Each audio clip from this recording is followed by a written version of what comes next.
Okay, so let's talk about your secondary method of throwing. This next method of throwing is going to be an overhand ball that's thrown, something that's going to require you to cover distances larger than 20 yards, 25, 30, 40, 50 yards. Sometimes you look at current day goalkeepers. Jens Lehmann comes to the top, off the top of my head. Peter Schmeichel in the decade past. These are goalkeepers who could throw the ball 60 yards, 65 yards, and instead of just using it as a method of distribution, now it actually becomes an offensive weapon for them if the technique is correct. With regards to the technique, there's hardly anything that's similar between bowling a ball, technically, and throwing a ball over the top. All right, about the only thing that may be similarity-wise is where the ball sits, and the ball still will sit in the palm of your hand right here like this, but that's about the end of it. All right? In terms of how you throw a ball over the top, as before with a bowl ball where your hips and shoulders are facing your target, in this particular case, they don't face the target. You want your, if I'm throwing to you, all right, and maybe you're 30 yards away, my hips and shoulders don't want to face you. My hips and shoulders want to be perpendicular to you. All right? This poses problems for a lot of Americans in general. Americans who play baseball. All right? They're taught their throwing mechanics for baseball are hips and shoulders need to face the target, and they throw more with their elbow. All right? A lot of American goalkeepers have difficulty with this because here, hips and shoulders cannot be facing the target. They need to face perpendicular. The throw actually comes from down here. Now, a lot of people also don't understand that the majority of your power and energy in throwing this ball doesn't even come from your arm. Right? It comes from your waist. And the idea here is that I've got to bend. If I'm going to throw this way here, right? I want to throw straight that way. My hips and shoulders are facing here. I've got to come back here. I've got to bend at my knees. That ball sits in my hand, and I kind of rest it against my forearm here. All right? My left arm, if I'm a right-handed thrower, my left arm and hand are going to come up here, and this is twofold. Number one, this is a balancing position for me to make sure I just don't completely fall over backwards. But the other aspect to this is that it's going to be a leverage mechanism. I'm going to push this hand down as hard as I can, and it's going to start to force my waist up into it, all right, to come to an upper position here. At the same time that's happening, this arm from back here is going to come over the top. All right, so very little of the work gets done with the shoulders, and absolutely none should be done with the elbow. This elbow should never bend. All right, unlike American baseball where players are throwing from the elbow, this elbow should never bend at all. It should be straight, and this is much more of like a catapult or a leveraging mechanism where the power comes from your waist and from your hips.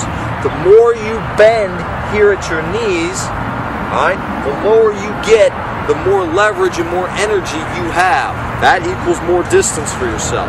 All right, so don't just throw from a tall position where your torso and your legs are just very tall. Allow yourself to bend at your knees and to bend at your waist as much as you can. Take that left arm here, that left hand, and drive it down. At the same time, you're coming right over the top. Okay?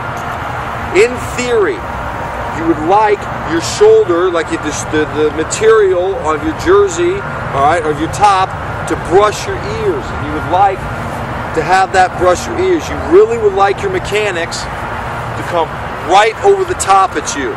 There. Now, as you're doing this, as you're making this motion here, and it's coming over the top, as you release, all right, and we'll talk about the release point here in a second, but as you release and you start to step through, then your hips and shoulders can turn. But the hips and shoulders can't turn towards the target until you've started the release point. All right, now let's talk about the release point. Where is the release point? Again, the release point should be in line with your body. If I take this ball, all right, and I'm throwing this way, and I come here, and then I release back here behind my head. If I can take a straight line right up through the top of my head, and I release this ball somewhere back here behind my head, the trajectory tends to go like this. I get a lot of loop to the throw, which generally is not good because that arc means it's taking more time to get to my target, wherever my teammate is that I'm targeting. Sometimes you will need a little more arc, a little more trajectory if you're trying to cover long distances. All right, if Jens Lehmann or Schmeichel, they're trying to throw a ball to the midfield stripe, it's not going to be completely flat. There's going to be a little bit of arc to it. Now on the opposite side, if I'm just trying to throw a ball 30 yards, then I want to make sure there's no loop at all. I want it as straight as it can be. All right. As a matter of fact, all right, I would like to actually bend down once I release.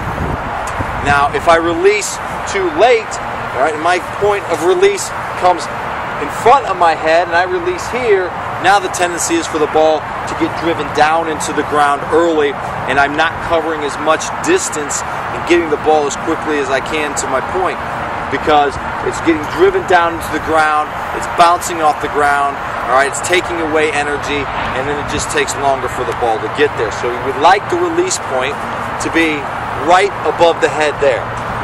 Now, the next thing is when you step into this ball, and again, just if we're right-handed, we want to step in. Our final step has to be with the left foot. All right, I've got to be there with that left foot. Now, when I step in, when I've come from there and I step in, you want to bend. Generally, you want to bend on this front leg. All right. The reason is I want to get my hips down to the ground. I want to get my hips lower. The lower I get my hips, the flatter and lower my trajectory is. All right. I don't want to throw a ball from up here to a teammate, and especially if I'm trying to throw to their feet. You want to throw this ball to your teammate's feet. It's very difficult for your teammate to receive a ball that's thrown to him when the ball starts up here. Now, if I can sink my hips down though, and I can bend my knees, and now the throw comes from there, all right, it's much easier for him to receive. Much easier for him to receive, as opposed to coming from way up here. So the idea is that when you step in, when I step in, I want to bend here. All right, bend there, then I can come over the top, release, and then follow through and start to turn my hips and shoulders. Again, when you ask yourself, this technique takes some time. All right, there are not a whole lot of people that get it right off the bat. It takes some time, it's going to take some practice, but the key, it's very important that you get it correctly, because this throw, if it's not accurate and it's not quick, will pose a lot of problems for you. It's going to limit your capability in terms of distributing the ball quickly and accurately out away from your goal and downfield. Now again, a lot like the bowl, you can use your ball, the release of your ball, to give you an idea as to what you need to fix with your technique. The vast majority of people who do this, all right, will tend to come from the side here. They come more from this way as opposed from up here. All right? And this poses a problem, because you'll notice goalkeepers who come from here, or if you yourself are a goalkeeper and you throw a ball and you come from here, as the ball comes out of your hands, it's going to rotate. It's going to rotate from right to left, and it's going to curve out to your right. And that's really not what you want, because that spinning of the ball like this causes friction against the air. Okay? And it means not only is it curving, but it's slowing down, and it's not getting from point A, which is you, to point B, which is your teammate, as fast as possible. So you got to really make sure that you're not coming from the side here, all right, but that you turn hips and shoulders facing away from your target, and you're coming over the top there, like this, all right? So it's got to come there. One easy way to work with it without a ball, because sometimes it's tough to work without a ball, is just to work this motion like that, just to get used to the waist, all right? Develop as much power, as much energy, all right, as you can. Don't